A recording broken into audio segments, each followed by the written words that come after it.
Hi, my name is Darwin. I'm your host for another week of the Rusty's Empowerment Hour. How are you all doing today? I want to say today it's very, very different. Um, our guest today is not a Russian. I would describe it as a person of international interest, just to put it nicely. I hope that today, after this session, each and every person who's watching will be of benefit to whatever the information they can gather from this event.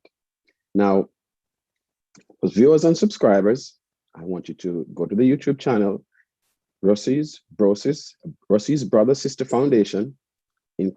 You subscribe and like and share. The information that you hear, even if it does not help you, it might help someone else. So please share it so that others can benefit. Thank you. Now, our guest today is none other than a very important person to the human race. How should I put it? Her name is Fatima Johnson. Welcome to the Rusty's Empowerment Hour. How are you today? I'm good. I'm well. Thank you so much. How are you? I am well. Thank you for asking. Very well. Okay, so today we're embarking on a different new course, which a lot of persons might find interesting. And for the viewers out there, I want you to just say a little bit about yourself because your name says a lot. And I recall when talking to you that I assumed that your name meant one thing when you said, oh, and it also meant this, and it also meant that. So just a little background of yourself. Can you introduce yourself just so persons know who we're talking with today, Fatima?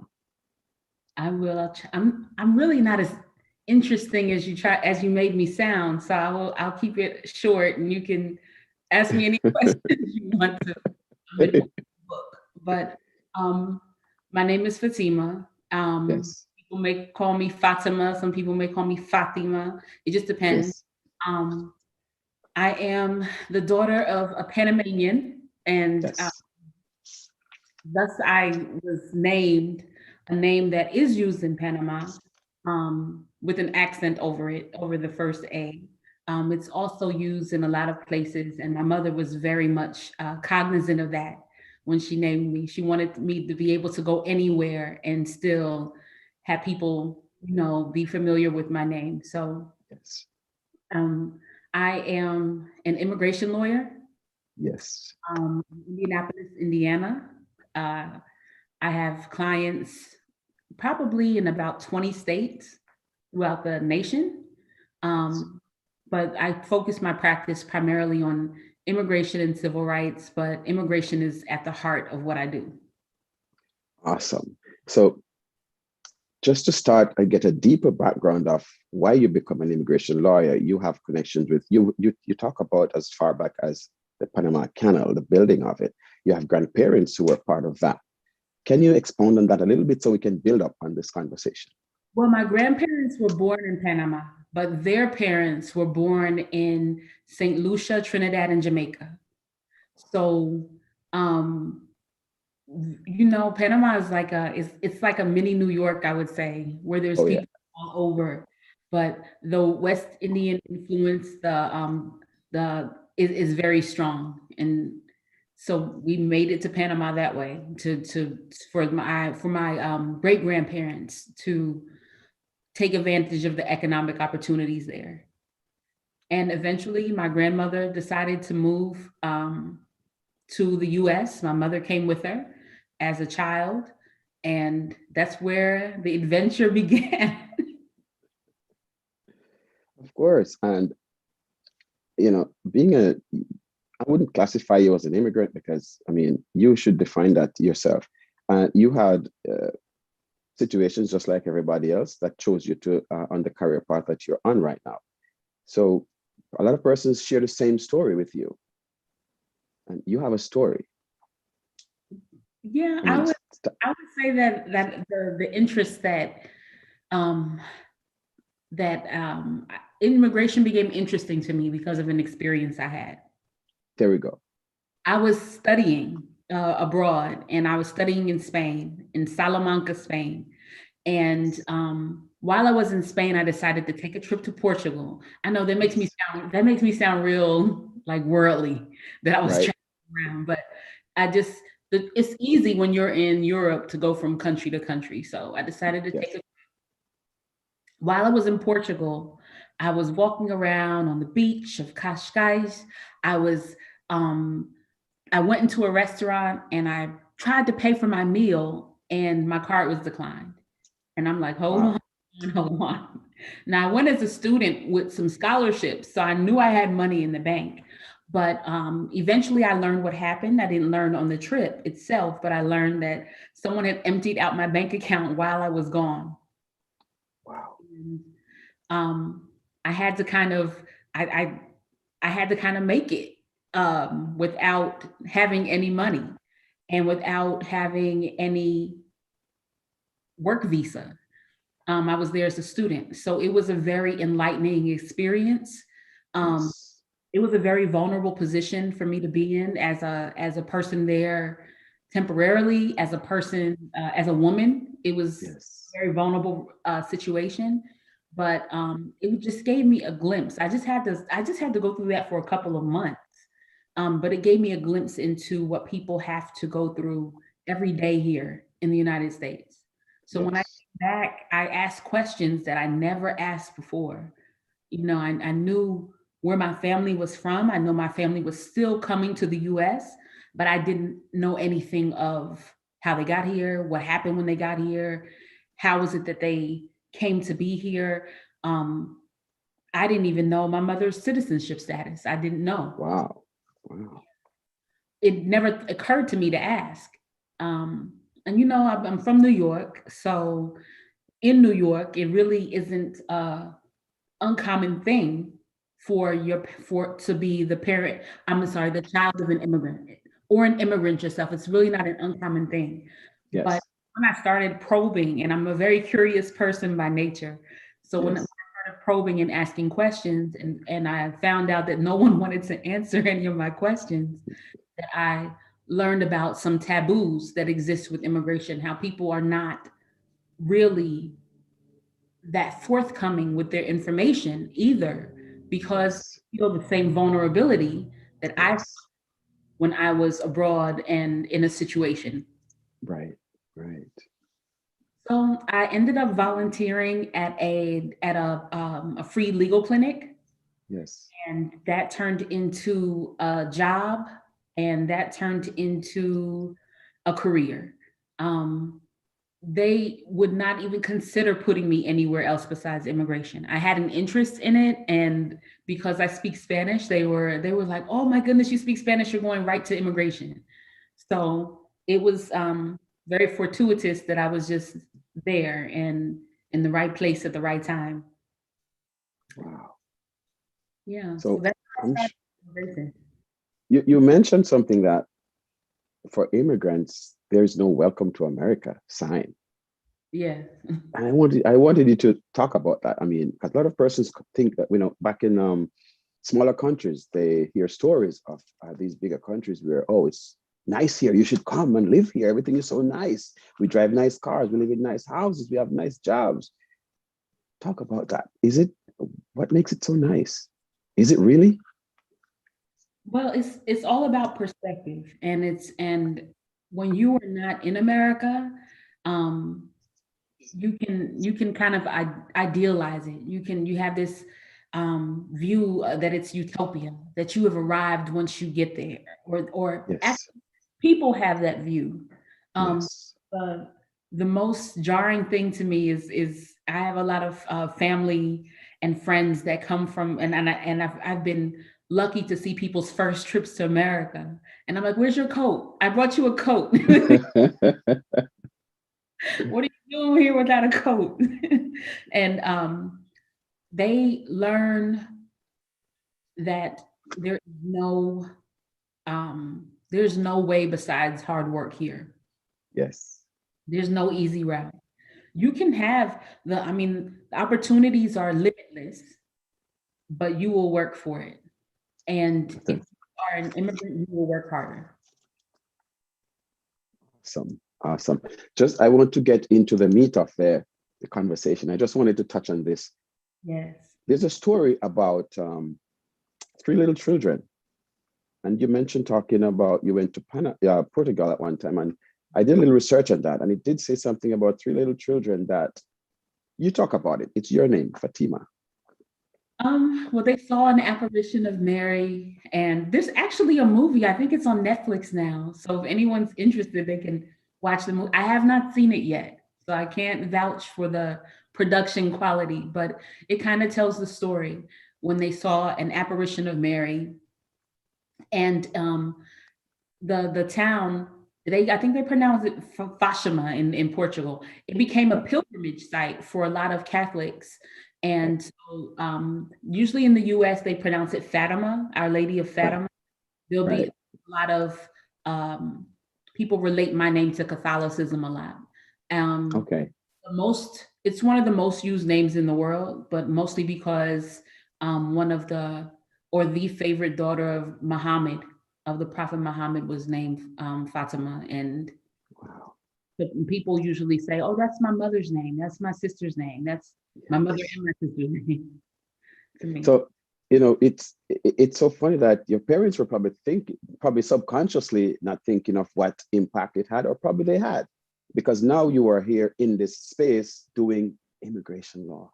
I know. It could not have been any better. Well, in Indiana, you have to put your name in your law firm. My website is vitalvisa.com. I use that as much as I can. Yes. But my law firm name is the law firm of Fatima Johnson. And my last name happens to be a common one. So you have to use at least your last name.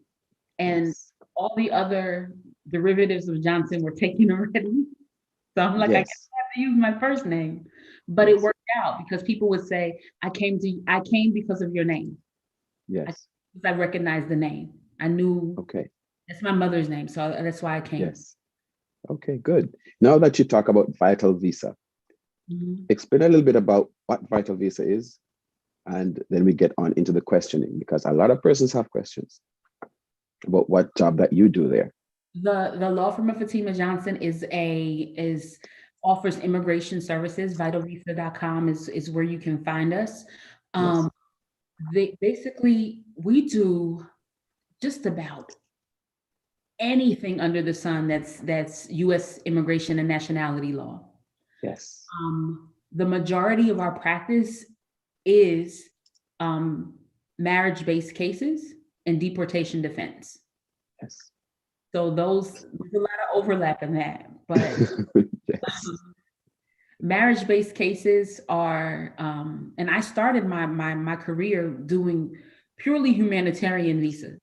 I was doing visas for victims of violent crime, asylum, human trafficking visas, things like that, and visas and green cards for abused spouses.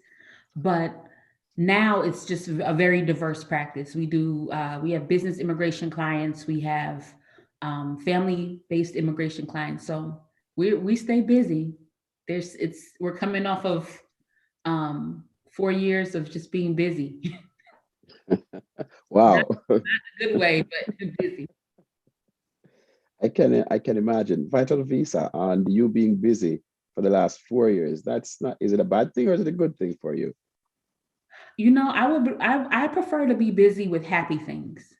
Yes. And the last 4 years has been very stressful for my clients, which in turn, makes it stressful for my staff, which in turn makes it stressful for me. I say stressful because part of the tactics that were used to limit or to discourage immigration, even legal immigration, part of the tactics made it difficult by either lengthening the process, where people would get discouraged, and or it would make it, or they would change rules. Sometimes rules were changing every week. Yes. There were people fighting. Okay, this is the rule now. I need you to get me this. Oh no, there's an injunction. No, okay, we don't need Yes. an injunction on the injunction. So we were every week. Wow. Our some of the cases stalled. They completely stalled because of the new requirements. But Yes. it was hopefully it's not an instant process to undo things like that. It's not an instant process. Yes. But hopefully, those things will be undone as much as they can be. Um, Considering the courts are stacked with people who probably support the some of the policies that were put in place. Right. Right. Much can be undone, but it's a Right. process to undo things like that.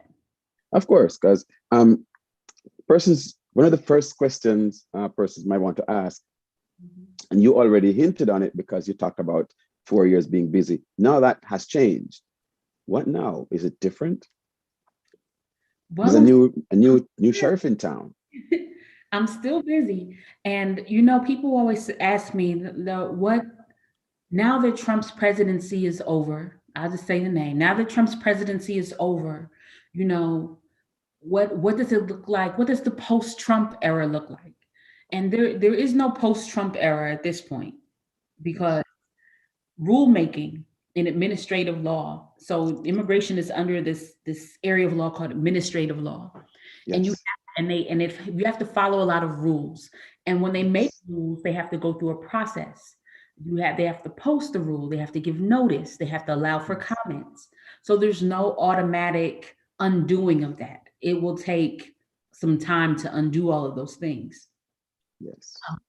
Also, some people were very lighthearted about the ill effects of um, some of the policies that were put in place. They're lighthearted because they're like, oh, okay, well, we've survived this crisis, and this crisis, so we'll survive this. And yes, will we come out unscathed, or will we come out permanently affected? And some of my clients um, were affected and will be affected still because of the policies that are in place.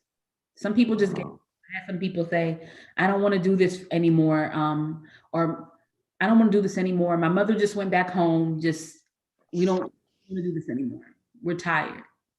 And you have to respect that. That's a lot of persons might experience that, and it's so funny that you should say that. So with the new president now, I mean, this might be a personal view or professional. Do you think that persons now have a better chance, or it just still has to follow those legal procedures as was placed in the last administration? Well, it really depends on what they're applying for. I think they'll probably undo a lot of the policies um, that made the financial requirements so restrictive to for people to petition their family members. They'll Right. probably do that. It will take time to undo. I know that there's, a bill in front of Congress right now um, talking about a path, an 8-year path to permanent residency for Right. people who are undocumented. So Right. there's things in the works, but I've learned to. It's hard because I started out as an optimistic person, but Yes. to I have to temper that optimism with a dose of reality and fight the Yes. criticism that comes with being a lawyer. So Yes. um, I'm kind of just, I try to just play it by ear and see what happens and tell people, okay, now this has happened. Now this is what we can do. But as far as Right. Right. the future, um, there'll be, TPS for Venezuelans. That's TPS will be extended for people who didn't think that they would have TPS extended. Liberians deferred enforcement departure. Was put back in place. There's things like that. There's things that help little subsets of people. But it doesn't matter what president is in office. Sometimes some things still remain.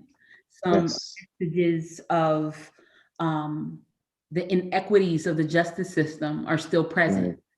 Of course. Absolutely. It's not the same journey for everyone. If I'm just going to Yes. be honest, if you look a certain way, if you're from a certain country, your journey will be a lot less turbulent than others' journey. Yes. Totally agree. And you mentioned that there are some countries that have an agreement with some with the United States or with England or whatever the big country or continent that they wish to visit. But in speaking in general now, United States, in Jamaica, a lot of the persons on Rossi's Brosis, we are Jamaicans. So you talk about a particular kind of visa. I mean, I think you mentioned something like an E2 visa. That's an agreement, something like that. An E2 visa, you see, I started smiling. I tried not to. E2 visa is my happy place. I love an E2 visa. Yes. Um, an E2 visa is a visa for an investor. Yes. If you Google it, they will say it's the $100,000 visa, which is a lot of money. Yes. Um, it's not as much money as what you have to invest to to get a green card. But if you have, let's just say $100,000, and the amount of money really depends on where you live and what type of business you're opening. If Yes. you're opening a tutoring service, that will require much less space, especially in the space of COVID-19 happening and virtual tutoring being an option. It will Yes. require much less investment than if you are opening something along the lines of a trucking company. Okay. But the E2 visa is a visa that is based on a treaty between the United States and other countries that allows for people to come over and invest and open businesses.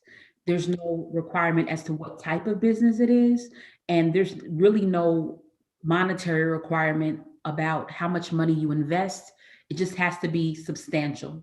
That means you have to make a living for yourself, the family you bring with you, and you have to have some left over. You have Wow. left over to hire people. There's no requirement of Wow. people, but your business should be growing. It shouldn't be just it's not going to be um, self-employment. It's going to be an enterprise.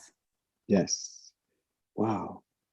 So what you're talking about is like, can you buy into a franchise to do that? And what requirement do they need?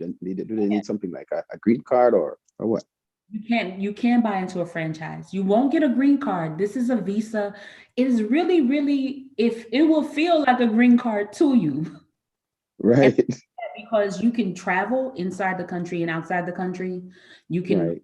go in and go out, and you can renew the visa an unlimited amount of times. Wow. Made it Okay. sound I made it sound really nice, Right. It does.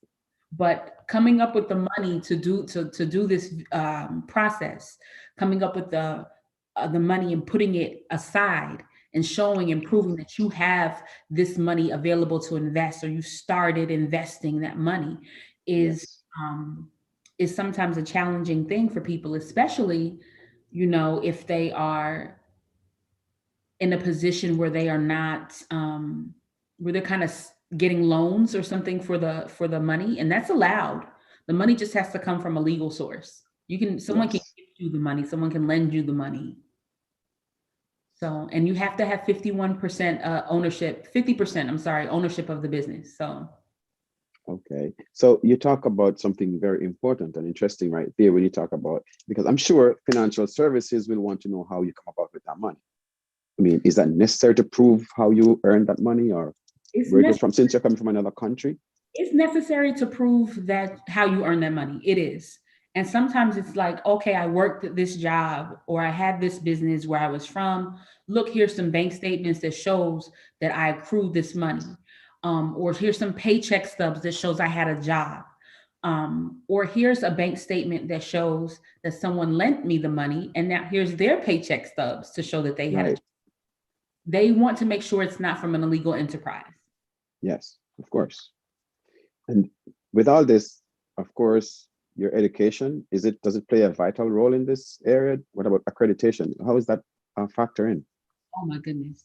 So I wasn't accredited. I'm not accredited now. The accreditation that happened when I was accredited was No, no, what I mean is, I'm sorry to cut you. I mean, for the person who is investing to get that E2 visa. it Yes, I'm does sorry to confuse you. you have to be you have to make sure that you are able to run the business. It doesn't have Yes, to be something that you've done before. You have to present a business plan that right. shows you're able to run this business. Now, when you're renewing your visa, you'll have to get another business plan and show them that you're working this plan and you're growing the business, or the business is sustaining in other people. So Yes, let's say you're a nurse by profession, but you want to open a restaurant. You can. Let's say you're a software engineer, but you want to open a cell phone store. You can. Now, the only thing is, you can never have been out of status to get this visa. So for people who have traveled to the United States and maybe overstayed their visa, that's when the options become a lot more limited. interesting. And since you're talking about that, I want to let the viewers know that, ladies and gentlemen, for those just checking in, we're talking to Fatima Johnson, and she's a immigration lawyer, and it's a kind of lawyer that will not speak for you in that situation where, as in a a criminal court of law, because the situation is totally different. So, Fatima, maybe you might want to say that so persons can hear it from you. Yes, and I know we talked about this, and we talked about people's expectations from lawyers, Yes, from immigration lawyers. And sometimes, if I am in um, a removal proceeding, a deportation hearing, there's a lot of talking that I'm going to do. I feel like I'm conducting surgery when I'm in a courtroom. yes, If you are in an affirmative proceeding, which is you filed for asylum, now you're going for an interview. You filed for a green card, and your spouse has filed a petition for you, and now you're going for an interview. The role of the attorney is a little different. If you have a marriage-based case, it is your burden to prove to the immigration officer, to prove to the immigration services that you are really married, that it's a bona fide relationship. And they have to yes, be convinced by a preponderance of the evidence. So it does sound really like court, like civil court, because they have to be 51% sure that you yes. But are, are in this relationship. yeah, and by you saying that, and you just clarified the difference there. But when you look at it, I would say to myself, you know what? I am capable. I know what I'm doing is right. Why do I need a lawyer anyway? I don't need a lawyer. How do you combat that? Well, a lot of my clients are people who've tried it themselves Yes. and gotten themselves into a little bit of trouble because of things that Right. at the interview, and now we have to Right. try it again. And Right. it's not a small investment of money. If you are Yes. filing a marriage-based case, it's the filing fees itself are $1,760. That's not a little bit of money. So to have Yes. to do that again, or to have to do that in the context and pay a lawyer for deportation proceedings, because that's the consequence if you fail, is Wow. you can be put into deportation proceedings. Wow. um, it becomes a very troubled journey. I would say Yes. that, as I said before, there's inequities that are involved in every arena of the justice system. If you are from certain countries, if your skin is darker, you will not have the same journey. Yes. It's And quite obvious. that's just the truth. It will not feel the same. If you swap notes about what happened after, you might say like, what? That was your experience was so much different than mine. So Yes. Yes. my role is to our role as a firm is to prepare people for that questioning, to Yes. have them be comfortable in answering questions that couples can't normally answer when they are separate from each other. much. Sometimes they can't answer them when they're together. Yes. I've seen people argue about when they met. I do this fun thing when I'm preparing people for interviews. And one question that that officers like to ask is like, how many children do you want? So I do this. I give people a piece of paper. I don't tell them what question I'm asking. I give them a piece of paper. I'm like, okay, I want you to turn away from each other. Don't look at each other. You can't cheat. Okay. Write down how many children you want. Okay, now give the papers to me, and I will see the 6-0. And I'm like, oh, Wow. so we're gonna have some issues. We need to talk, because Yes. Yes. that is one of the questions that I've seen come up. What color is your shower curtain? That's Yes. come up, and some people don't know, and they take a shower in there every day. Um, Yes. what is your stepchild's birthday? Um, I mean, you could forget that. Yeah, I know your significant other has 6 children. Tell me what the birthdays of all of them are then. Um, Yes. when did you meet? What day of the week was it? What time of year was it? How long? Who asked for whose number? How long did it take before the first call happened? How long did it take Details. first date? Was it morning or night when you went on your date? What did you eat? Wow. So Yes. when was your next date? Those are not things that people Remember. remember. Yes. So we review things like that to get them in the mindset of Yes. prepared to give testimony. And Yes. that's Yes. the thing, Yes. because you'll get a notice, it's called an interview notice, and you're like, oh, I've been in interviews before. I can Oh, go. oh, oh, yeah. This is a hearing, and you are giving testimony. Yes.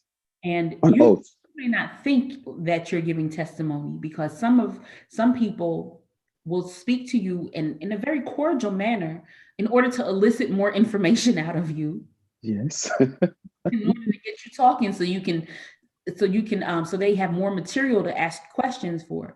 One of the fraud Yes. indicators is that you're talking a lot. That's Yes. one of the things that'll make them suspicious if you're talking too much. Okay. So I've had to shut clients up and like, hey, stop talking. And Yes. just that little thing probably has saved some people from having to do the process again.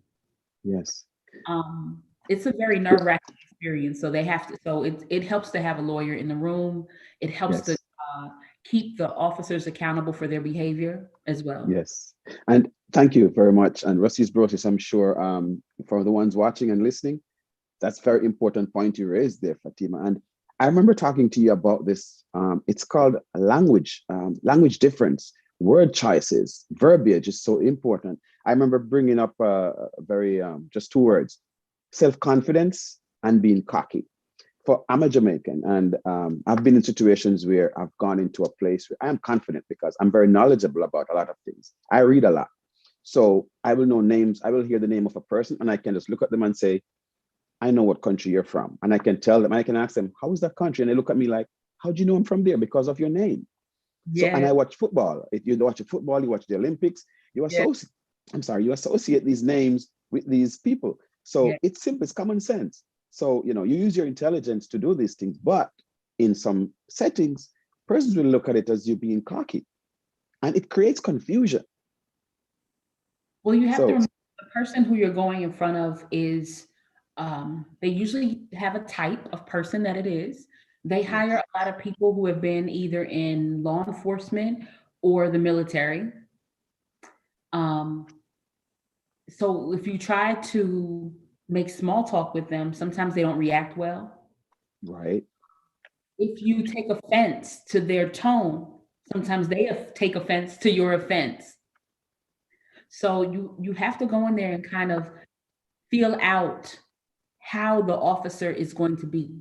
And sometimes yes, I will tell people, just I know all the officers there, so just follow my lead. If I'm engaging in small talk, then this one will probably be something that's yes, a little smooth.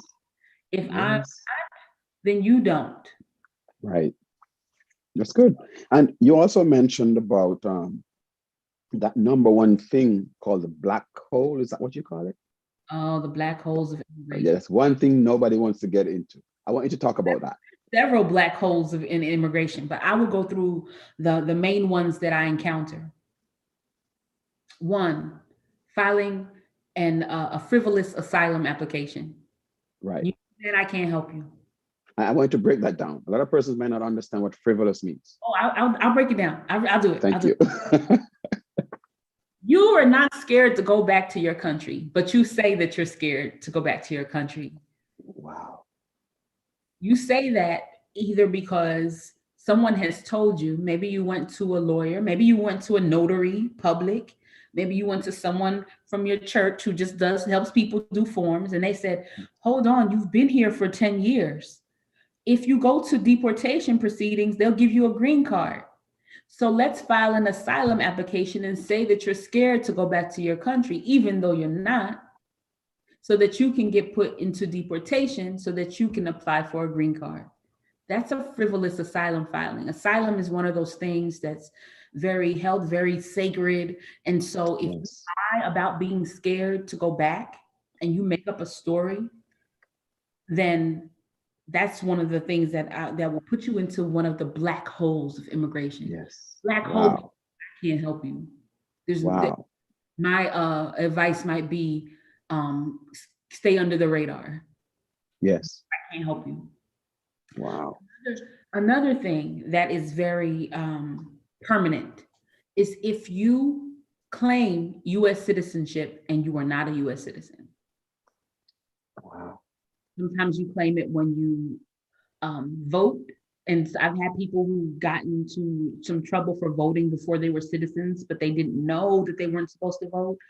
I've had, but it mostly comes up in the context of you applying for a job and using your friends' information Oh, there you go.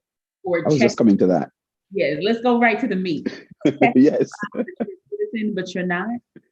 So immigration, they don't always do this, but they can go ahead and go to your workplace. And sometimes Yes. it puts your workplace on alert, like, okay, what's going on? You have this social security number that you're using. You have your friend's paperwork you're using. Not only are you using fraudulent documents, if you were using fraudulent documents of a green card holder, that's something I could probably file a waiver for and say, Judge, please forgive them for using these fraudulent documents. They'll never do it again.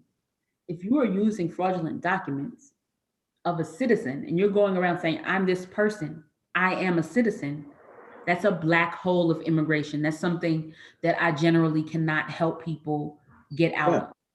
of course. That's stolen identity, right? The stolen identity part is not even the thing. Oh, oh, wow. It's going, let's say you're coming into the US from, I'm going to use Canada because everybody uses Mexico. So I'm going to Yes, use of course. and Thank you. and you say, here's my birth certificate. I'm a US citizen, but it's a fake one. You have now entered the The black. black hole. Wow.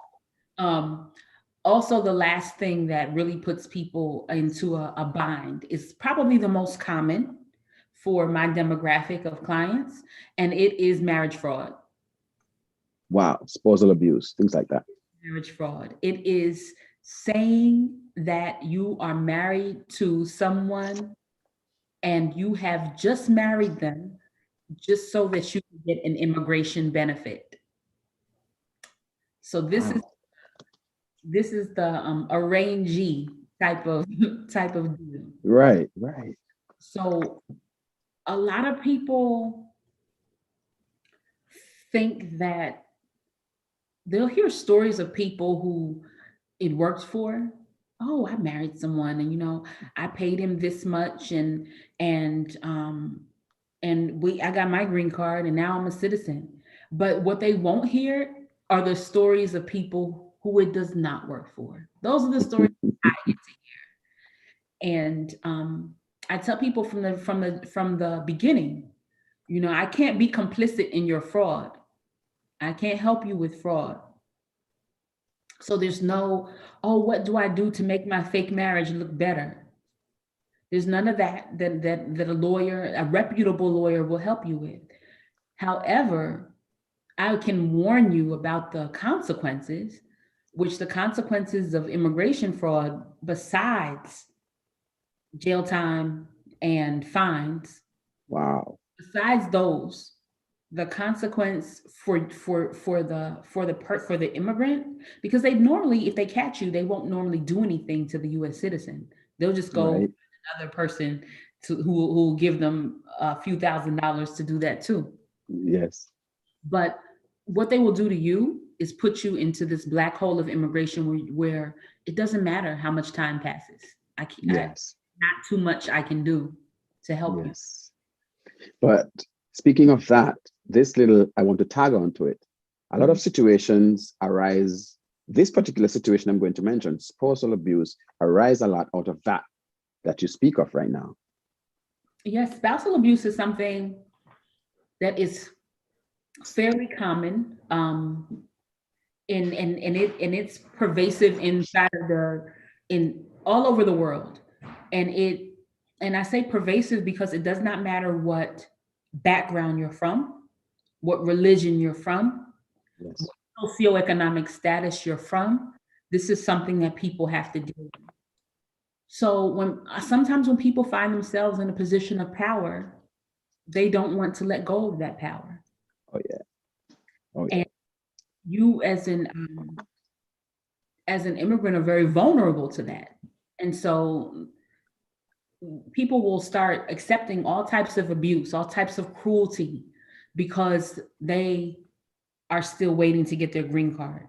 Maybe and a lot of times the US citizen has more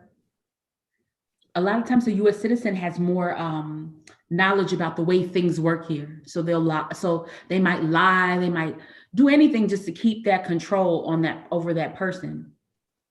So there is a special kind of green card or path to a green card. It was created under the Violence Against Women's Act. It's called the VAWA, but you do not have to be a woman to qualify for this. Most of my clients who apply for VAWA are men. Wow. So maybe they should change the W to an M or VAMWA. And this is totally different than when I went to when I worked at a legal clinic. Most of my clients were women. Okay. I think we tried to educate people about VAWA and about what it can be. And most of the time, men won't tell their friends, they won't tell other people what they're going through because of their perceived, society's pressure and gender roles and all of those things. So they won't tell their friends what they're in their family, what they're going through. But meanwhile, they're taking slaps and hits and their clothes are getting ripped up and their phone is getting broken and all types of things are happening. Well, let me just jump in right here because I see you trying to find instances and examples, and we are from a culture where we don't normally speak. We were brought up rough, so we may not even identify what an abuse is. Yes. Verbal abuse, we don't even look at that. If you're not hitting me, then it's not an abuse. It's okay. So Yes. how do they identify these abuses? I try to help people I probe by asking some questions, because some people, I went to I actually had a client, he was in court and we were getting ready for court. I had sent him to a therapist to talk to the therapist. I had sent him to I had some assistants talk to him. I had all these people talk to him, and he still would. I'm like, well, tell me what it felt like when your wife punched you in the face. He was like, I guess I felt bad. Oh, that's it? Wow. So sometimes I have to be the provocateur in that situation, just to get down to the feeling. So, did your wife hit you in front of your children? Yes. So your wife hit you in front of your children. Wow. So tell me how that felt for your Wow. children to watch you get hit. And so I'll try to attack it from different angles so that Yes. you're ready for to give testimony. Wow. Most of that was in the context of deportation proceedings. Most of the time, the testimony is written to get Yes. this type of relief. But I have a lot of empathy for people, men and women, who go through these things, and I hope I have one of my favorite all-time clients um, came as a worker in the service industry. She came on a visa to work in a hotel, Yes. and she had met her husband when when he was visiting the country she was from. And so she came and they had a long relationship, but every time he would get mad at her, he would call immigration and say, "Oh, this is a fraudulent marriage. She's using me."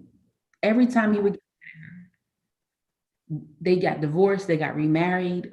He did this several times with immigration. So it was difficult to get that case, to get through that case, but we proved their just the level of communication that they had. Yes. Sent probably a few hundred pages worth of text messages, just printed. Yes. Did a lot of things. So sometimes people are like, "I don't have any evidence." I'm like, "Yes, you do. Tell me how you Wow. know each other." And so sometimes you need a lawyer just to kind of, you know, For you push to identify different areas. to point you in the right direction. Yes, yes. Okay. At this moment, I'm going to check with the chat because a lot of persons are probably they're checking in and they're listening and watching. And I'm going to check to see if there are any questions that Okay. they might have put there. So in this moment, now you probably can take a sip of water and not feel so nervous for right now. Okay. All right. Let me see.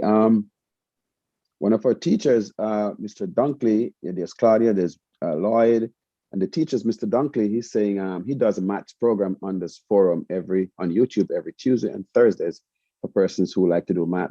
He says, welcome Attorney Johnson to the Rusty's Brosis Foundation family. We celebrate the pain we celebrate the path that you are carving. Thanks for sharing this time with us. And Carlene Stewart, she's welcoming another person.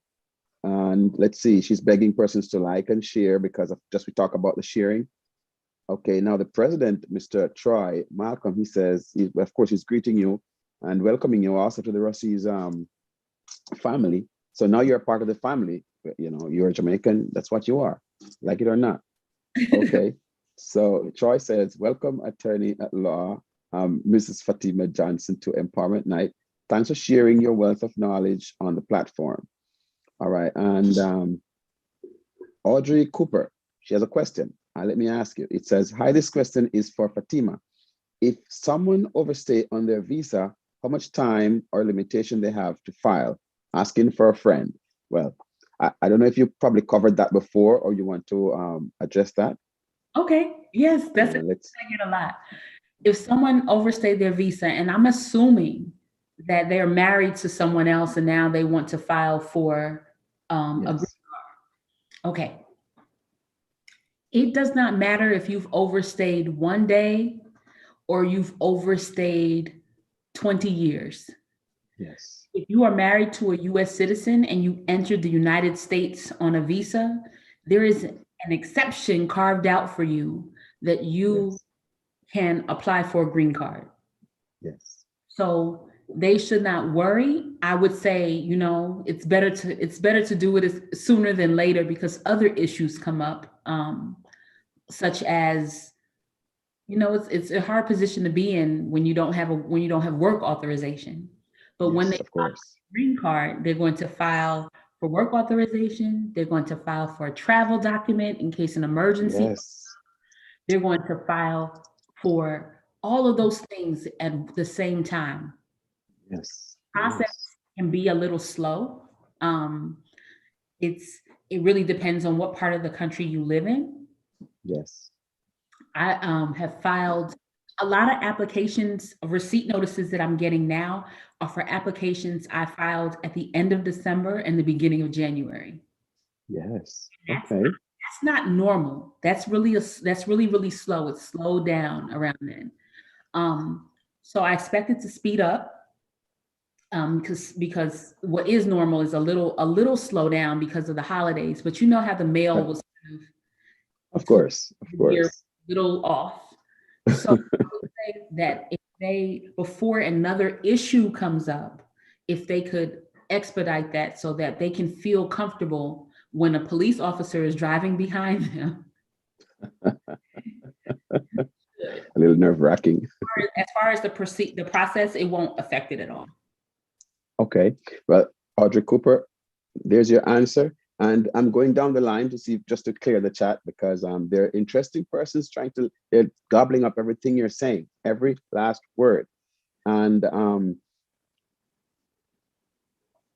Audrey is asking another question. So Audrey says, can a spouse who is a felon sponsor their spouse for a green card? Yeah, well, it depends. It depends on what felony they committed. And most of the time, Okay. yes. I will tell you this, even if they murdered someone, that's a yes. But there are certain crimes that prevent you from being able to sponsor your spouse. And those are usually Yes. crimes against children that will prevent Okay. you from doing that. Wow. But you have to also take it into the context of who is going to be reviewing this application. Yes. So they're going to look and they're going to see, do these people match? Do these people look like they're really a couple? And if you Age difference, things like that. age difference, criminal record, um, Yes. difference in religion, difference in ethnicity, all of those things, difference in education levels. Yes. All those things are indicators that something is off. So if you are with someone and they are, let's say, and they committed a felony. Now, let's say the felon, I mean, it depends on what type of felony, but let's say the felony was 25 years ago. That's a much different situation than being with someone who has an active case pending for a felony against a domestic violence felony against, and they committed domestic violence against another person. They were in a relationship with someone and you at the same time, so Wow. it really depends on what's going on. And there's ways that you can mitigate that and make it look better, but sometimes I'll see people and I'm like, you are a. I ask people like, what did you do in your country? And they say, I was a journalist and I won all these prizes and I look, here's some of my work. Oh, okay, did you go to college? Yes, I'm very well educated. I went to college, I went to graduate school. I have these prizes that I won. Okay, let's just stay with that. Your spouse dropped out of high school and um, has six drug related felonies and this and that, and we have to be really blunt. And I don't, and I'm not, and it's not that you're judging people who dropped out of high school. It's not. It's that sometimes they're going to look for commonalities in that relationship, and sometimes they'll be hard to find. So, yeah, it really just depends. It's a case by case evaluation. Case by case, and everything has to be fact-based. Mm-hmm. Good. Audrey Cooper, I hope you get that question. Now, I want to give you a few seconds to catch your breath a little bit. I want to say for the viewers and subscribers, please log on and subscribe, like and share. Remember, it's Rossi's Brosis Foundation. We have with us here an immigration lawyer, Miss Fatima Johnson. In some countries, the name Fatima is revered to the image of the mother of Jesus, Virgin Mary. So that's in Portugal, especially. These three children found that amazing phenomenon while tending sheep in the pasture for their parents, and the rest is history. You can look it up and research it and get some more information about that beautiful name, parents to be. You can also choose a name for your child because that name is global and it means many different things in different countries. And I guarantee you, it all means very good and great things. So again, I want to say thank you, Fatima. Now I'm going to go to another question, something that a lot of persons will want to ask. It says, how long does it take to get a green card through marriage? Okay. And this is the the nerd humor in me, because when you're a lawyer and you go to law school, they say the answer to everything, there's only one answer if you're a lawyer, and that's it depends. Yes. That's only one answer. But I would say generally anywhere from 8 months to 3 years. Wow. And that's a Wow. big of time, but anywhere from 8 months to 3 years. Now, if you do not prepare your case very well, if you do not do what I call front loading your application, that means even though you're going to be tempted to just send your application in so you can get your work permit, what I would do is send all the evidence that I can gather at that moment. Yes. Yes. Make it look really nice. Make sure it makes sense. You're telling the story on paper. I can include relationship statements. People are telling a story through the forms, telling a story through the documents, so that the officer can see it and visualize it. Yes. If you don't do that, it sometimes takes longer. Now, there are instances when you do everything, when this is a very strong case with strong bona fides, which is this proof that you're together. It's a case where you may have children, and there's still some delay. There's some cases like that, and in those cases, we are not opposed to taking the U.S. Citizenship and Immigration Services to task about those delays. To take them to task, I mean, by taking them to task, I mean suing them. Yes. Unreasonable delay. Okay. Their normal processing times, and they usually give themselves a lot of leeway too. But once it's past normal processing times, I want to know what the delay is. Yes, of course. You can go to federal court and ask a judge to make this agency make a decision on your case. Very good. Very good. Okay, good. So I have another question for you. We're talking about now, not a marriage, but for children who are citizens filing for parents. What's the process in that? Is it depending on the financials, or is it, let's put it this way. When can a US citizen and child apply for a parent? Let's put it that way. Well, the US citizen child must be 21 years old. Yes. And the parent must have entered the United States with a visa. Now, both of the conditions occur, then it becomes a process that's a little bit easier than a marriage process, in that the interview, if there is an interview, can be very, there's not a lot of the line of questioning is less aggressive. Yes. And a lot of times, like I said, if everything looks good in the file, a lot of times they will not even schedule an interview. Wow. They'll just send you a green card.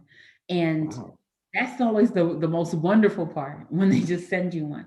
Now, let's say you have a child who's 21, but maybe when the child was 10 years old, you married someone and immigration found that you had a fraudulent marriage. Although the child is 21 years old and it happened 11 years ago, you still will not qualify for a green card. Wow. That's a black hole right there. That's the black hole. That's how that works. Wow. That even if you think it's an easy process, it's important not to be penny wise and pound foolish. Yes, because all this takes a lot of money to do the processing. The fees are expensive. It takes a lot of money to do the processing. So you might as well just do it right one time instead of doing it over again and over again and over again. And I remember talking to you about this, and Miss Dawn Dawes, a teacher at the Brosis High School, and she asked this question that just, hypothetically, a person working in the US on a contract and a child who is in college wants to file for the adult. Does the child has to prove they have the financial stability to do this? Even the parents are working. How do you figure that? In any family-based case, when you have a petitioner who is applying for a beneficiary, so that's the be it your child being the petitioner or Yes. person who's filing for you, Yes. or spouse, they have to fulfill the financial requirements. If they do not meet the financial requirements, which the financial requirements are that they earn 125% of the poverty level for you, them, for the household, which is you, them, their spouse, or whatever children they have. Right. Let's say it's just a child and you, that's two people. That means that they have to earn about $20,000 a year. Yeah, okay. So you have to prove that they earn that. If they do not, then you can use a joint sponsor. That means someone else Yes. want to say, I will fulfill this financial requirement on behalf of this immigrant. So you become a co-sponsor of that person. Awesome. And sometimes that's a double-edged sword too, because sometimes you'll find somebody who's a co-sponsor or joint sponsor, and they'll say, okay, well, since I'm a joint sponsor, I want X amount of dollars from you, or I want to know everything that's going on with the immigration process. And they'll they'll become sometimes difficult to deal with. So it's important too to know as a lawyer, there's certain people I don't talk to. I take my ethics very seriously. So I will not to someone. And you see, even when I'm telling you stories about what happened, I'm making sure that I don't give you details to where you know who it is. Yes. So there's no way that someone calls me and says, I'm such and such as joint sponsor. I want to know everything about their case. Yes. No. So you also have, I don't want to call it since there's a black hole, you have a list of things that you will not touch. Based on your ethics. Based on my ethics, based on my my desire to keep my business and my license. Yes, very important. Very important thing.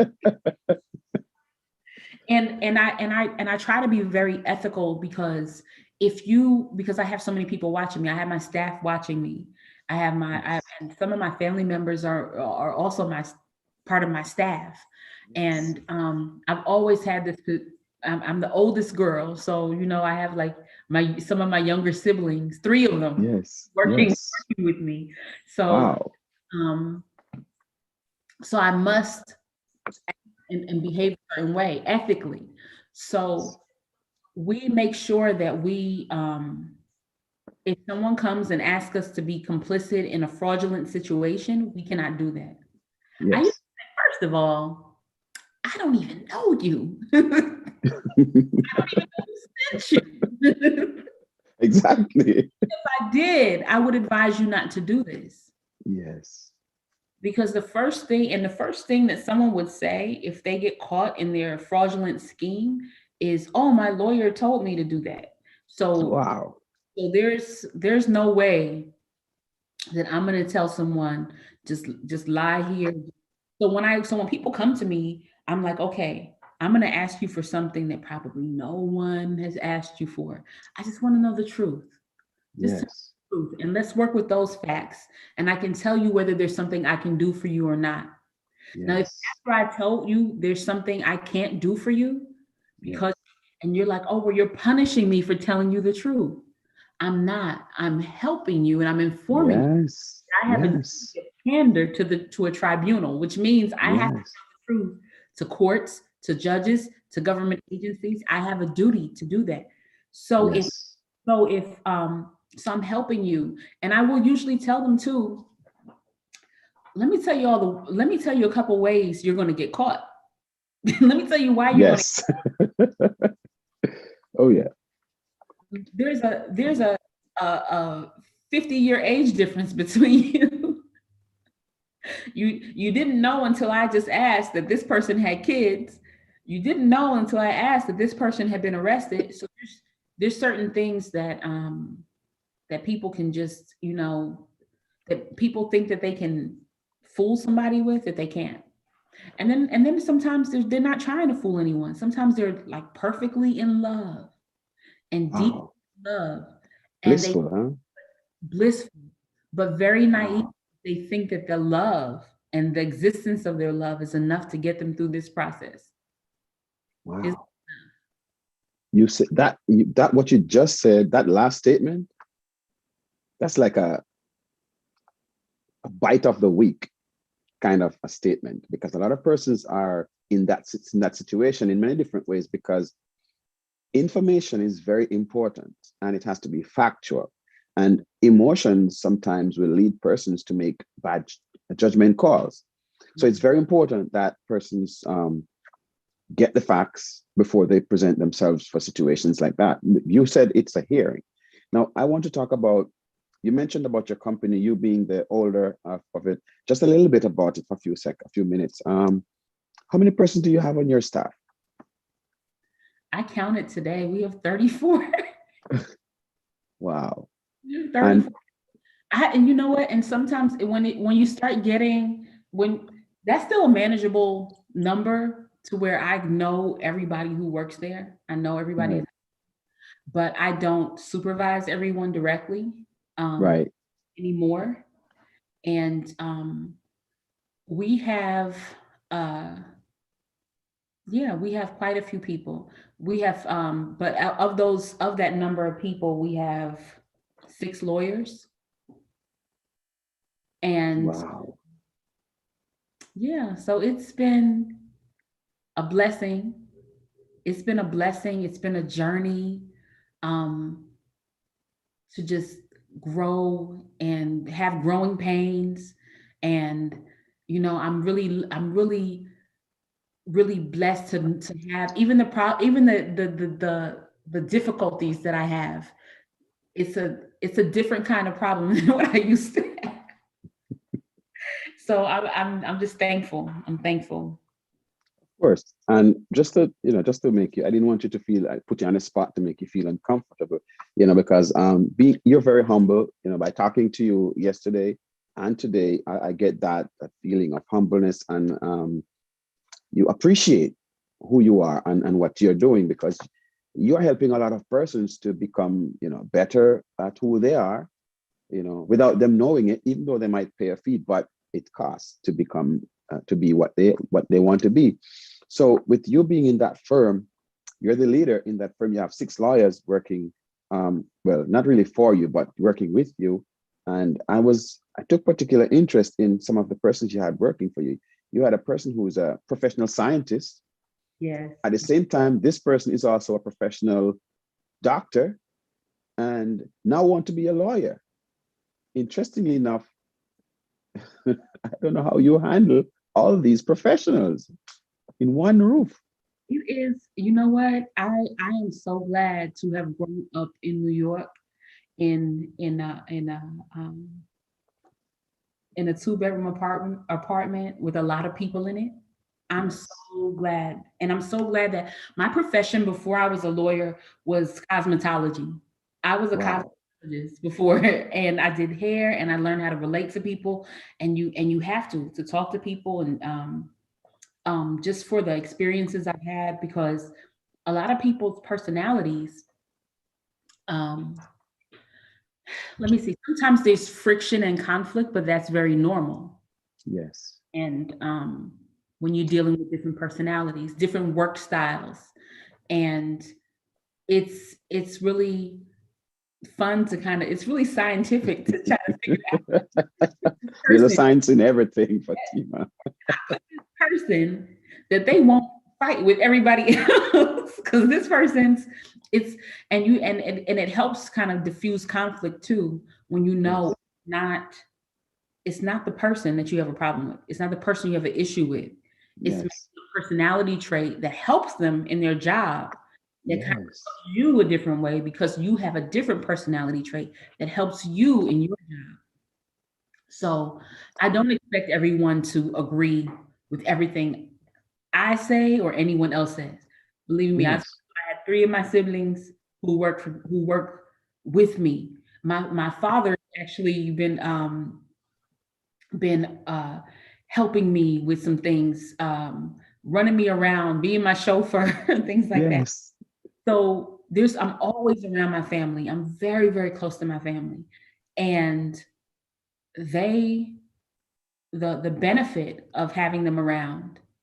And people will, if you've ever been in a family run business, you can there's pros and there's cons. But the benefit is I get unadulterated truth at all times. Like, what do you have on? Are you going to court like that? No.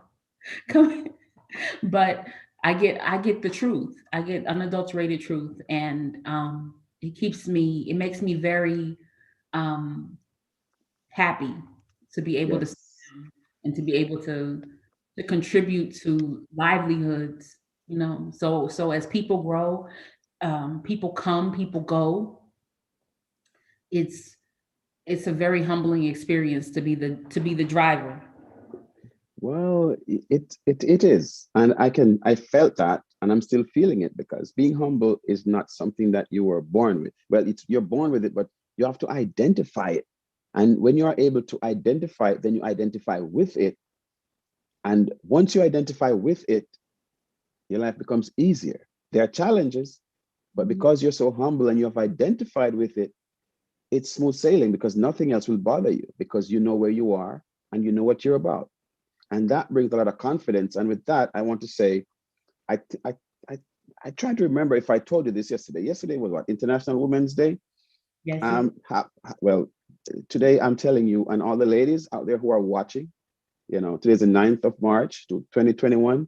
Happy International Women's Day. I think every single day is International Women's Day and also International Man's Day. I have to say that because I'm a man, of course, and we are people, and people is what make this all work together. Okay, so I want to check with the chat again, Fatima, to see if there are any more questions because I know you're probably tired and exhausted and probably want to, we're slated for an hour. So I'll quickly check the chat and see if there's anything else that we can ask you. Okay, give me one moment. take your time. All right. My only plan for the night is to watch Bollywood movies. So Okay. Well, there you go. Great. Give me one second. Let's see. Let's see. This says,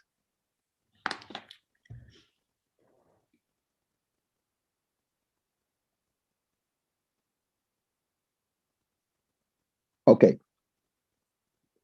One person asked me if do you have clients in living in New Jersey. I think this must be someone from New Jersey. right now I have no clients in New Jersey. I have clients in New York. I have had clients in New Jersey, but right now I don't have any. Um, Okay. yeah, but sometimes I also have a very, very good immigration lawyer friend who's in New Jersey as well too. So if so I usually tell people especially if they're in Jersey, some people are really good with handling uh long distance attorneys. And then some people are Yes. and they want someone who's local. And I usually send them to him if they want someone local or if they don't mind the distance. And with COVID-19, like I said, was things just people I think are getting used to having these video calls and things like that. So Yes. we can accommodate any anyone from any state or any country as long as they have questions about U.S. immigration and nationality law. We can. Of course, because we're in the age now, COVID came in and it's forced everyone, or almost everyone, to now become virtual pretty much. So that's the age we're in now. It's a reality. We have to take advantage of it. So that's that we're talking right now. This is great. Now, I have one more question here that says, Mr. Connell, was a teacher at the Rusty's High School. He says, what is the success rate when the motion is entered on behalf of an applicant who have been denied a green card? Oh, well, okay. I deal with a high volume practice, and I have been doing this for about a decade of my life, Yes. more than a decade of my life, and I don't keep count anymore. And there's a reason for that too, because I don't want to make because success is different for certain people, Yes, absolutely. defined differently. Success sometimes is keep me here as long as I can be here, Yes. opposed to keep me here forever. So it's Yes. defined differently for certain people. It Yes. always will, the facts of the case will always be a factor in reapplying for a green card. Yes. Were they eligible for a green card to begin with? Did they just forget a piece of paper and now I'm just going to send that piece of paper in with another application? Is it an application that's rife with fraud? Did they have issues at the embassy even when they were interviewing to get their visa and say Right. they're coming back up now? Did they commit crimes? What crimes did they commit? Is it a crime that makes them ineligible for a green card or Very makes them interesting. for deportation? Yeah. There's so many different ways. When I first started, I told you I worked in humanitarian visas, Yes. Yes. and my success rate then was probably close to 100%. But I take cases. I we focus on cases that some people don't want, that some people want. Wow. That you love that challenge, Fatima. I can tell. There's I would say I have a mentor who I have been blessed to work with, and he's of counsel at my firm, and Yes. he's known for being unafraid and unafraid. And I remember Yes. he told me one time, he was like, just don't be scared. Just Yes. don't be scared. You're gonna Fearless. be fearless. He would, Yes. you know what, you're gonna argue in the Seventh Circuit today. Take this case of mine and do it. And I'm like, okay.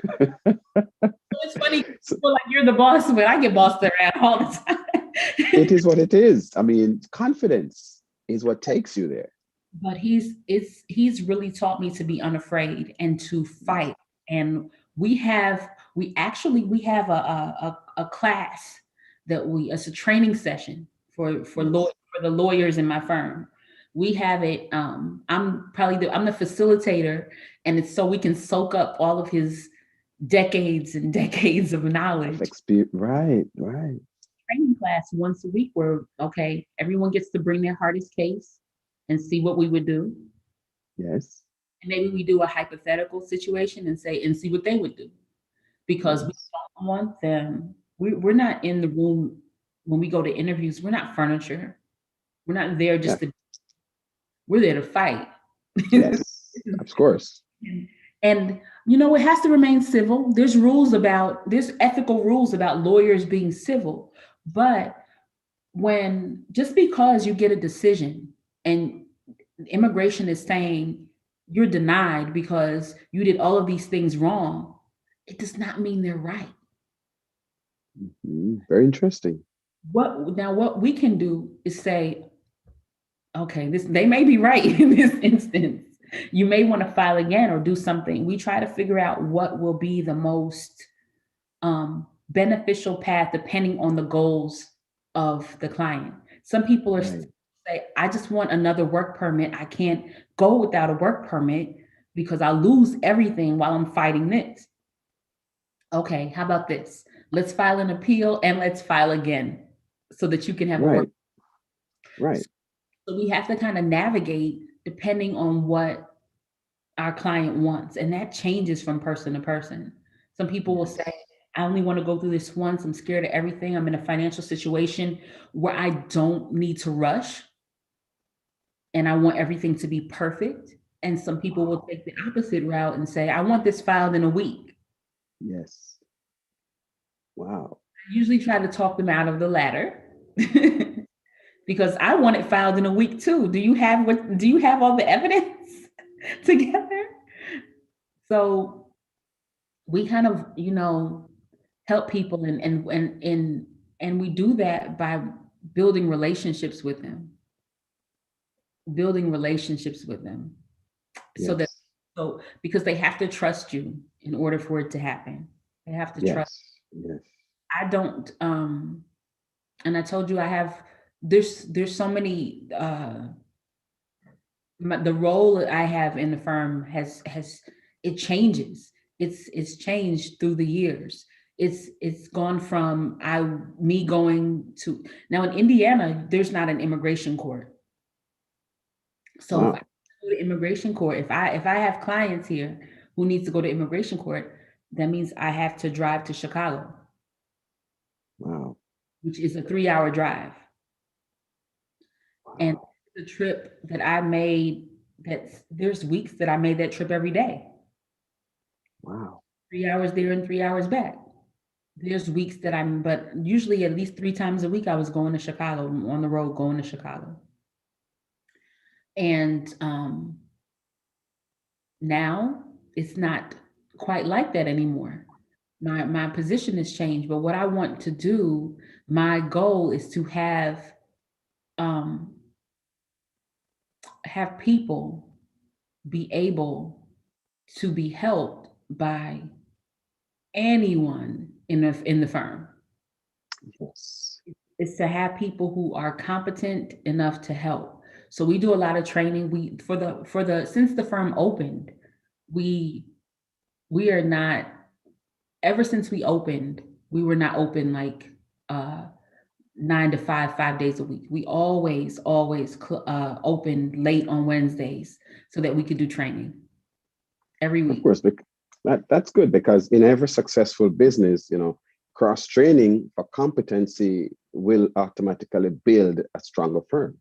Right. So we do ethics training, we do immigration changes, we do customer service training, we do all types of training so that we can build the person up so that they're confident to handle, whatever is thrown their way. And sometimes sometimes we'll get a case and I'm like, this is something new. I've never seen it. It happens more often than not. There's something like, Yes. it happened. But I'm going to ask you one question that's probably, I never see this question before. I didn't see it coming, and I'm going to ask you. Okay. What are the positives and negatives of K1 fiancé visa? Oh, okay. Yeah, there you go. The positive and negatives of a K1 fiancé visa. This depends on if you are the person who's bringing the person or Yes. you are the person being brought. Yes. If it were my sister, let's say. Oh, 1 second.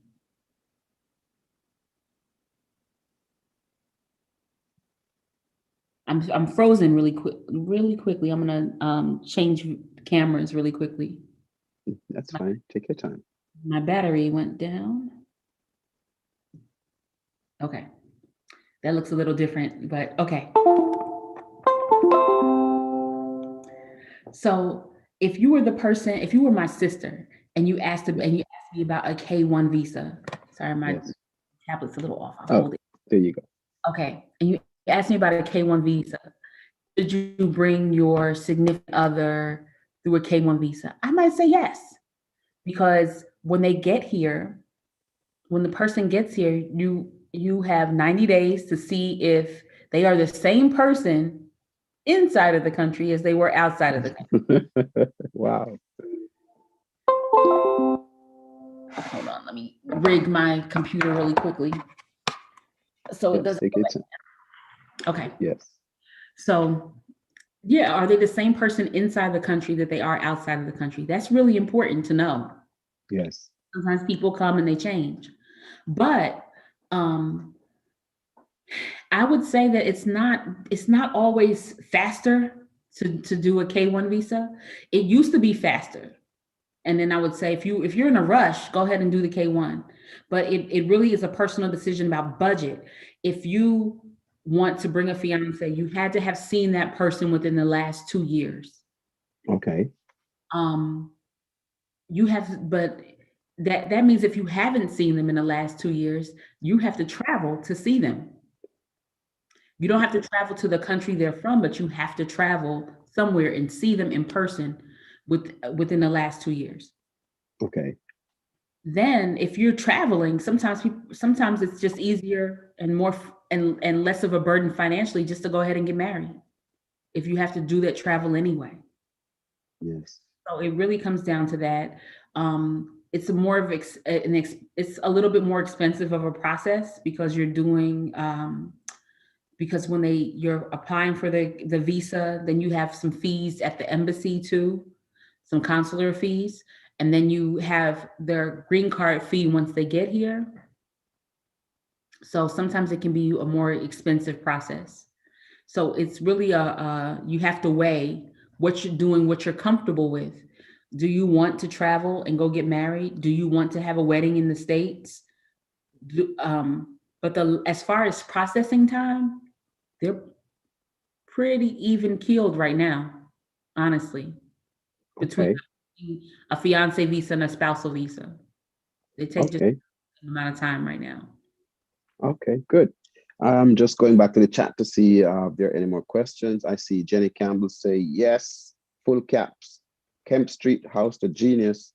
I'm sure she's talking about you. I love Miss Jenny Campbell. She said, thank you. Okay, Mr. Connell is just thanking Jenny Campbell for making this possible. And Mr. Troy Markham, he says, I'm enjoying it, growth, achievement, and success. And we salute on the journey.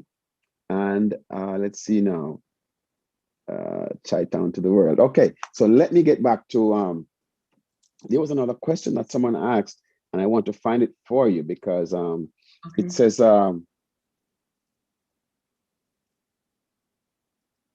now that I'm a citizen, can I apply for my family to come to the US? Because of course, you've struggled, you've done it, you're a citizen now. I want to apply for my family. Hey, Darwin, remember the answer I told you Yes. to everything? Yes. Depends. Depends. That's the word. The answer to everything. So, because every situation is different. Every situation is different, and it always depends on the immigration record and the criminal record and the history of everyone. But generally, you can apply for some family members. If you are a citizen, you can bring without delay. That means that you're just waiting for the processing of the forms. You can bring your parent, or you can bring your spouse, or you can bring your children who are under the age of 21 with no delay. You can also bring your children who are over the age of 21, whether they are single or they're married, but you're going to have to wait. You're going to go on a waiting list, or they're going to go on a. Yes. When I say waiting list, I mean it's going to be about 8 years if they're over 21, and it'd be about 13 years if they're over, if they're over 21 and single, it'll be about 8 years. If they're over 21 and married, you may be waiting longer, like 13 years. If you are bringing the other category that citizens can bring are their brothers and sisters. Siblings, okay. And it can be your stepbrother, as long as that relationship existed before you were 8 years old. It can be your half brother or sister, or it can be your brother and sister and you have the same mother and father.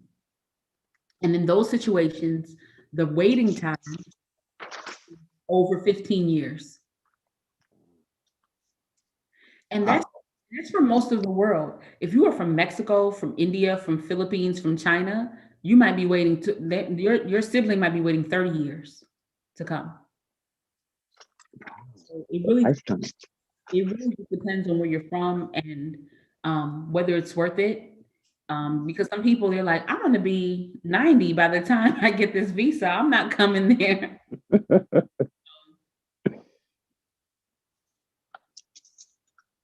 Well, you talk a lot about, I'm sure you've explained a lot of, I hope what you've said and the answer to these questions, I hope some of these answers have helped the persons watching. And, personally, I have learned a lot talking to you in this interview. And I want to go back to your company where you talk about value, is it the acronym that you used? Oh, don't ask me. Vital. Value, integrity. Yeah, Vital Visa. That acronym, why Vital Visa? Well, I was thinking, I almost switched to Spanish just then. When I was thinking of the name, I was thinking, what can I say in English, in Spanish, in French that means the same thing? Vital. It means the same thing. Important. And this is a process that I know is very important to a lot of people. I don't take it lightly that people put their hands and they put their lives in my hand. They put their lives of their family in my hand. And Yes. um, it's it's very just humbling that they would Yes. trust us enough to do it. Um, so not only are the people important, but this is a process that can induce a lot of stress. Yes. Everything, all your ducks in a row are in a row. It's a process that's super important. It can be stress inducing. It can make or break relationships. It will test the metal of your relationship. And I really, I've seen it. I've been through these processes with people. I've um I've seen people who have gone from undocumented, came to the US without a visa, snuck in whatever, to now I'm a citizen. I'm bringing my parents, I'm bringing my stepchildren, I'm bringing these people, and their family has grown, and their family has grown financially, has grown in numbers, has grown in stability, has grown together more because of it. And I am very, very excited that I get to be a part of it. Awesome. Awesome. Awesome. So I know you're not a student of Rossis High School. We're promoting, Sankofa. Jenny talked a lot about Sankofa, reaching back to help. Yes. How do you see that? What does it mean to you, Sankofa? There's that's kind of like, oh my goodness, it's very much present in the, and I think I told you this in the African diaspora as well as other cultures, but definitely in the African diaspora, there's not a such thing as individual health, individual wealth. Everything is collective. Yes. We're a collective culture. That means that you don't make it by yourself. There's nothing that I've done. There's things that I exhibit right now, characteristics I exhibit that are because of Miss Jenny Campbell, that are because Right. of other people that took time to kind of nurture that. And so it's you have a duty to make sure that the world is better, that every situation you enter is better because you were there. You Right. leave it better than you found it. Yes. And it would be it would be an empty success if I could not if I did not help someone else find their success in their way too. I don't even, when you hire people, or when people come and go, and when you hire people, I usually ask people who are employees, like, what do you want to do? And please don't tell me that you want to be you want to be this receptionist in my office for the rest of your life. If you do, that's great. If that's your dream, I need a receptionist in my office. So that's great. But tell me tell me what you want to do so that we can develop that, and we can make sure that when you do leave here, that you have prepared for the next phase in life. So there's some things that Yes. I do to make sure that my staff is prepared, that my family's prepared. I actually have started doing little classes on African history and Black history for some of my nieces, and so we meet on Zoom and do those classes. So it's because I just have so many good memories of childhood and learning, and I have such a love for learning that I try to help people do that too, so that they're in a position of um, to just utilize all of the strength that they have, because sometimes people don't even know how strong they are sometimes. And I know I'm going to take advantage of International Women's Day too, and say that sometimes women in particular don't know how powerful they are, and they don't know. And this is me at this age saying it, and if I could speak back to the younger me, I would tell myself all of these things. Like, Hindsight. they don't know um how powerful they are. Now, I know everyone's different. People practice different religions, but I believe in God. I believe in a higher power, a source of. So let's say, if God lives within me, there's nothing that I cannot do, because Yes, God lives within. absolutely. So Yes. and I told someone today, because he was a little down, um, one of my employees, I said, do you know how everything in the universe is lined up for just for for this moment in time, to put you right here? Yes. So don't fight against this moment in time. Just know Yes. that this moment in time is necessary to get to that next moment in time. Yes, absolutely. These are the things we talk about at work, which is funny. But yeah, it's enjoyable. It is. And listening to you talk about that, we have a lot of persons have that conversation. I have that conversation with persons too, and to hear you talking about that, it's a spiritual connection that's there, that alignment you talk about, and you recognize that you have that great power inside of you, like everybody else. That's why when I talk about recognizing yourself and accepting yourself, that's Mhm. what we're talking about. Feeling that spiritual being inside of you and recognizing it, empowering it. So this Brosis platform that we have, it's a high school that's founded 1777. That's 1 year younger than United States of America. Jeez. Even it was founded. So however old United States is, well, Russies is 1 year younger than that institution. So we all went there. We love it. It's in Jamaica, the western part of Jamaica. It was a fort back in the years when it was founded. Martin Rossi is the name of that gentleman who founded it.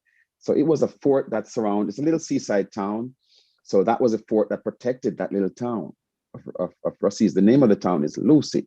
It's in the western part of Jamaica.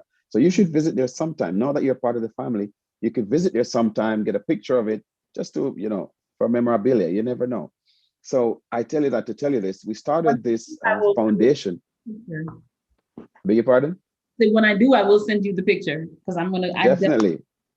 Definitely. Looking forward to it. And, when we founded this, it's a nonprofit organization, and we do interviews for many persons who are in the same realm or in a realm that can assist, or we may be able to assist. So, it's a pleasure speaking with you and to hear you talk so passionately about what you do and how you have helped. You're welcome. And we want to continue this if there this communication where if there's any other information that we may need, that we want to open the channel where you are able to help persons from the Rusty's Brosis Foundation. So now you can probably put your information out there so persons can, maybe write it down, Vital Visa, and get in touch. The website information like that, where persons can have access to you if they have situations, because I know a lot of persons may have questions that they may not want to ask because it might sound like they're putting their personal problems or personal things out there. A lot of persons are very private. So, and they don't want to speak in hypotheticals. Yes. So, so I say that you might want to put your information out there where they can visit the website, give you a personal email or contact you.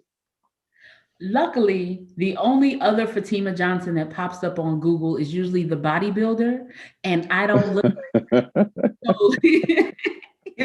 But really, on Facebook, you'll find me at Indianapolis immigration lawyer Fatima Johnson. On YouTube, you'll find me at Vital Visa, or you can visit our website, vitalvisa.com. Please, if you have any questions, just reach out. We offer free consultations. So we'd be happy to hear from you. Hope we can help. Yes, thank you so much. And is there anything else that you want to say? Because we're coming to the close of it now. So I want to give you the benefit to say what you want to say. Got our toll-free numbers, 866-416-VISA.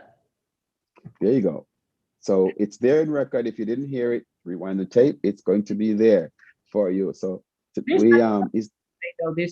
thank you for the invitation. Thank you. Of course, it's we hope we could have more time, because the information you've provided with us today is vast, educational, and a lot of persons may not have known that these things exist, and there are persons who deal with this every single day that is so close to us, that can assist us, that can bring the information, because this is the age of information. And not only that, sharing information is vital. Yes. Thank you so much. That's excessive. Like me, maybe once every 3 months or 2 months. Oh, okay. So thank you so much. Thank you so much for being a part of the Rusty's Empowerment Hour. And Fatima Johnson, it's been a pleasure for being with us. Thank you so much. Bye-bye. Have a good day.